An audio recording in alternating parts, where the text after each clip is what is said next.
Men's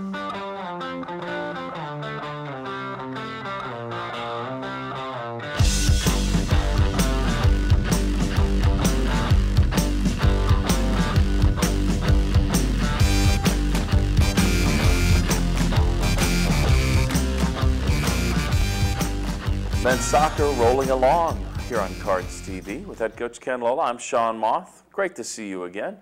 It's a good week for the Cards. You know, we could break it down a lot of ways. I guess when you play two matches and you get a win and a tie, it's a good week in and of itself. But under a lot of extenuating circumstances, it was a great week for Louisville men's soccer. It was, playing two very good teams, one out of conference, one in conference, and getting those two results.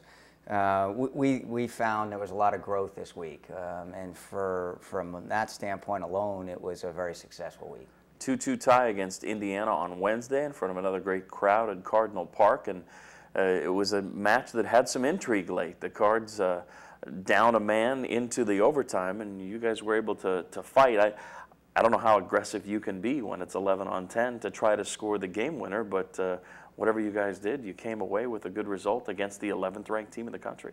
We did, and you know, it started with going down a goal early, and we ended up fighting back and playing a very good second half and scored two really good goals. I thought our pressure created a lot of it, and getting up 2-1, and then unfortunately a breakdown in the back gave them one of the few chances they had in the second half, and they converted it. And we felt like we found the winner just before the end of the game, but evidently it went the other way, and a foul called in the box, and ended up being Ryan Smith's second yellow. And unfortunately, we didn't see it the same way, and the referee saw it a different way. And I give our guys a lot of credit because we hung on and did what we needed to get a good result against a good team. Yeah. Anybody in particular stand out against the Hoosiers? Well, I thought Ryan Smith had a good game. Yeah. I thought he was very solid. I thought even though we gave up 2 goals, I thought defensively we were very solid. We really didn't give up much. The first one was a corner kick, and the second one a little bit of a breakdown. But other than that, I thought defensively we were very solid on the day. So a very good team effort. Cards move into conference play, which as much as you want a great result against Indiana, it was the St. John's match that meant much more. National TV broadcast Saturday night at Cardinal Park.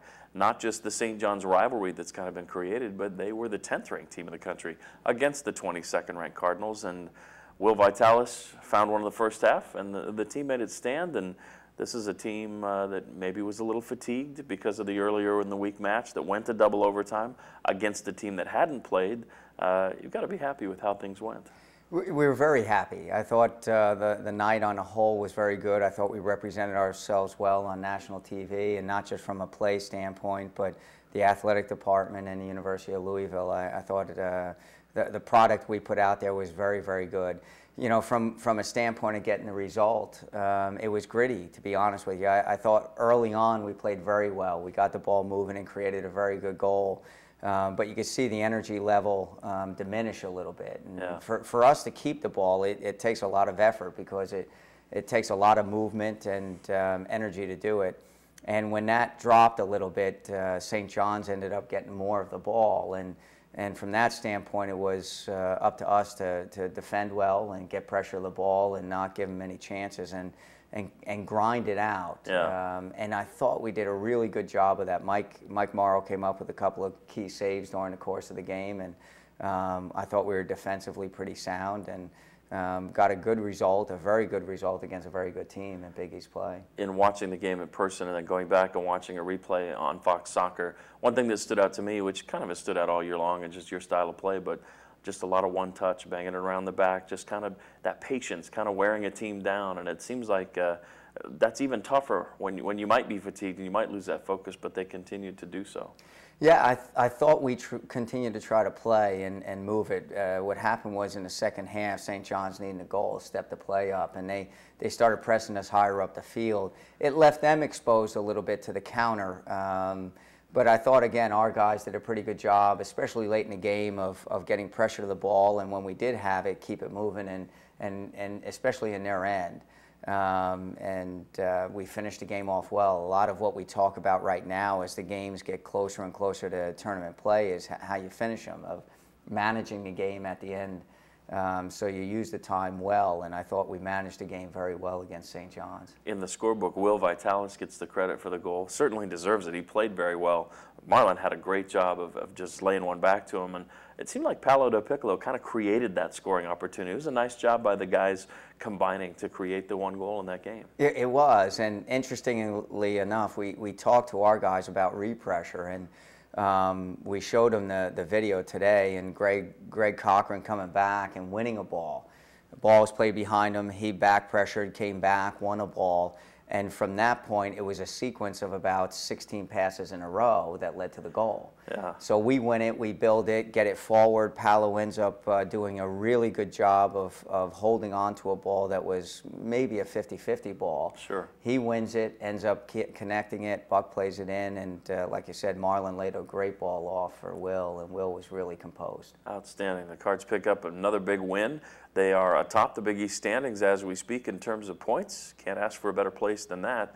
The Big East grind continues. One on the road, one at home. Wednesday night, you're in Tampa. And I guess I feel like we talk about rivalry with every team in the Big East. This is one that dates back to the Conference USA days, but USF has an explosive group usually, and there should be another fun one Wednesday night. Yeah, I think they're still ranked in the top 20. So yeah. it's another one that... Who isn't in this league? That's right. The Big East is having a great year, which yeah. is wonderful. And even after that, later on in the week, Villanova, who's having their best season to this point. So, it's great. It's one of the reasons why we like being in the Big East is the top to bottom. It's a tough conference, and you have to prove yourself every time out. And going to South Florida, they create a good atmosphere. They're going to be an athletic team. They get the ball moving, and it will be another good test for us. I do believe you just have 2 chances left in the regular season to see the Cards, and one of those is on Saturday against Villanova at Card Park. So we'd love to have you out there. Fall weather has been phenomenal. Should be another great day. You can make it a doubleheader. There's a football game that afternoon as part of homecoming. So we'd love to have you. Coach, best of luck. Safe travel to you and the Thanks. team. We might want to add that the game South Florida is on ESPNU. There we go. You can catch us another nationally televised game on Big East and Wednesday. This is the host learning something in the middle of the show, and that's great news. I'm glad to hear that. So please tune in. Another chance to see the Cards on national TV and cheer them on to victory from home. So best of luck, safe travel to you and the team. Excellent, thank you. For Ken Lola, I'm Sean Moth. We'll see you on TV. We'll see you at Cardinal Park, and then we'll see you next week right here on Cards.